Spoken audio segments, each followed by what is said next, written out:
پہلی چاہت پارٹ 3۔ اشر بھی اپنی ماں کی ضد کے آگے ہار مان گیا اور شادی کے لیے رضامندی دے دی۔ مرحا کی فیملی میں اس کی امی، بابا، بھائی، بھابھی اور ان کے 2 بچے، ایک بیٹا اور ایک بیٹی تھی۔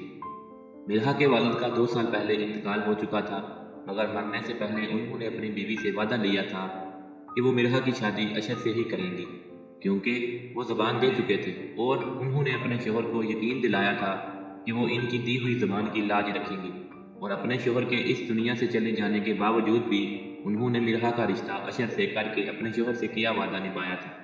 مرحا تیار ہو کر کمرے سے باہر چلی گئی تھی، مگر اشر وہ ابھی کمرے میں ہی تھا۔ وہ تھوڑی دیر اکیلا ہی رہنا چاہتا تھا، اب کی نظروں سے اوجھل مرحا کی بھی، کیونکہ وہ اپنی اس تکلیف سے اس معصوم سی لڑکی کو دکھی نہیں کرنا چاہتا تھا جس نے ابھی زندگی کی خوشیاں دیکھی بھی نہیں تھی۔ وہ اس سے شادی نہیں کرنا چاہتا تھا، مگر مرحا کی خاطر کر لی۔ وہ اس کے قریب بھی نہیں جانا چاہتا تھا، مگر پھر وہ دکھی ہو گئی، پھر اس کی خاطر اس کے قریب بھی چلا گیا۔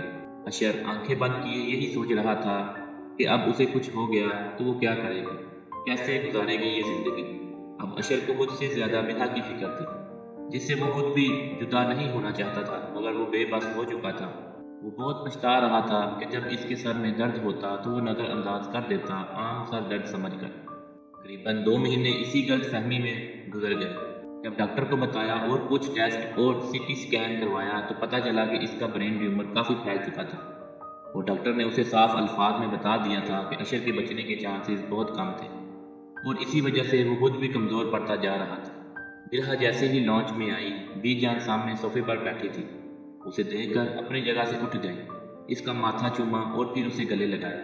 کیسی ہو میری جان؟ وہ اس کے چہرے کو اپنے ہاتھوں میں لیے اس سے پوچھنے لگی، میں ٹھیک ہوں، آپ کیسی ہیں؟ اور آپ میرے لیے اپنی جگہ سے کیوں اٹھی؟ مجھے اچھا نہیں لگتا۔ مرحا جانتی تھی کہ اس کی ساس اس سے بہت محبت کرتی ہے، مگر پھر بھی انہیں اپنے لیے اس طرح کھڑے ہوتے دیکھ کر وہ شرمندہ سی ہو گئی۔ میری بیٹی ہوتی تو اس سے بھی اتنا ہی پیار کرتی جتنا کہ تم سے کرتی ہوں۔ پتہ ہے جب تم 5 سال کی تھی نا تو میں تمہارے گھر گئی اور تم آ کر میرے پاس بیٹھی، مجھے سلام کیا اور میرے ہاتھوں کو چوم دی۔ اسی وقت بس تم مجھے بہت اچھی لگی اور میں نے اسی دن تمہارے پاپا سے تمہارا ہاتھ اشر کے لیے مانگ لیا۔ تمہاری امی بہت حیران ہوئی، وہ تو چپ ہو گئی، مگر تمہارے پاپا نے فوراً اسے ہاں کر دی۔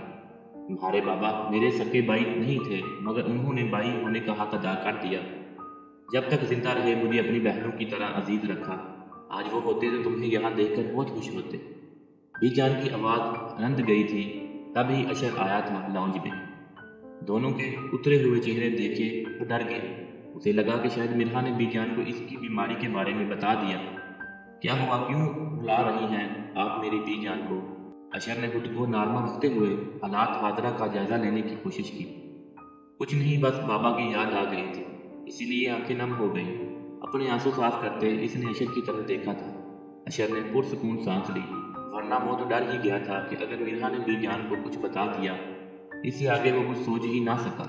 ابھی وہ مرحا سے کچھ اور کہتا، اس سے پہلے ہی مرحا کے گھر والے ناشتہ لے کر آ گئے۔ مرحا کے گھر والوں کو فیصل نے رسیو کیا تھا۔ مرحا سب سے مل کر بہت خوش ہوئی۔ مرحا کی امی اسے خوش دیکھ کر دل ہی دل میں اس کی خوشیوں کی دعائیں مانگنے لگی۔ بھائی نے بھی سر پر ہاتھ رکھ کے اسے دعائیں دی تھی۔ اس کی بھابھی نے اسے گلے لگاتے ہوئے کان میں سرگوشی کی تھی، اور مرحا کی کان کی لوئی تک سرخ ہو گئی تھی۔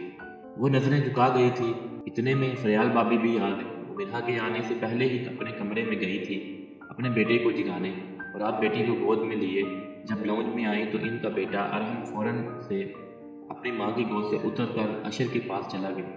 اشر نے بھی اسے گود میں اٹھا لیا تھا، کیونکہ اشر کی اپنے بھتیجے ارحم سے بہت بنتی تھی، اور وہ دونوں ہی ایک دوسرے کے بغیر نہیں رہتے تھے۔ فریال سب سے ملی، پھر مرحا کو گلے لگایا۔ یوں تو مرحا کو دیکھ کر بہت خوشی کا اظہار کیا، مگر دل ہی دل میں جل رہی تھی اسے خوش دیکھ کر۔ سب نے مل کر ناشتہ کیا تھا۔ مرحا اور اشر ویسے تو بہت پریشان تھے، مگر سب کے ساتھ بیٹھ کر کچھ دیر کے لیے وہ اپنا غم بھول گئے تھے۔ اب بتا دیں مرحا کو کب لے جائیں ہم؟ ہمارے ہاں تو لڑکی کو شادی کے اگلے دن لے جاتے ہیں، اگر آپ مناسب سمجھیں تو پھر شام میں واپس آ جائے گی۔ مرحا کی امی نے افشاں بیگم سے پوچھا تو وہ اشر کی طرف دیکھنے لگی۔ جی مجھے تو کوئی اعتراض نہیں، آپ اشر سے پوچھ لیں۔ جی بالکل لے جائیے، آپ کی بیٹی ہے، آپ کا حق ہے اس میں۔